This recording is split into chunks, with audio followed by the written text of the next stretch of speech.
TVK அப்படின்னு கட்டிட்டு ஓடினாங்க. அதுவும் மைனர் பசங்க தான். நீ வெளியே வந்தனா உன்னை வெட்டிடுவேன், குத்திடுவேன், உனக்கு கண்டம் துண்டமாக்கிடுவேன். இதெல்லாம் என்ன வெறும் வாய்ஸ் அவுட் ஆள் தானா? ஆவடிச்சிருவாங்க, உன்னை எப்படி பண்ணிடுவாங்க. நானும் நின்று பார்த்துட்டே இந்த தூரத்தால ஒரு 2-3 பேர் மட்டும் ஆக மொத்தம் உங்க அண்ணன் மாதிரி பெர்மிஷன் கிடைச்சும் வீட்டுல இல்லாம நானும் ஜெயிலுக்கு போறேன்.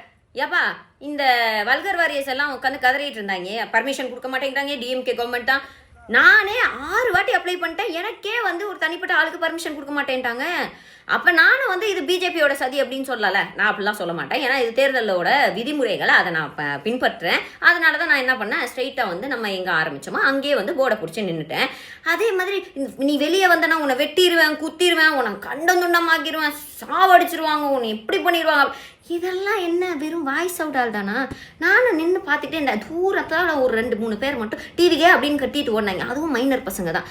ஆக மொத்தம் உங்கள் அண்ணன் மாதிரி பெர்மிஷன் கிடைச்சும் வீட்டில் இல்லாமல் கிடைக்கலனாலுமே என்னால் முடிஞ்சது என்னவோ அதை நான் ட்ரை பண்ணியிருக்கேன். அது நான் சொல்லியிருக்கேன். அது ஒரு 10 பேருக்கு போனாலுமே எனக்கு அது சந்தோஷம் தான்.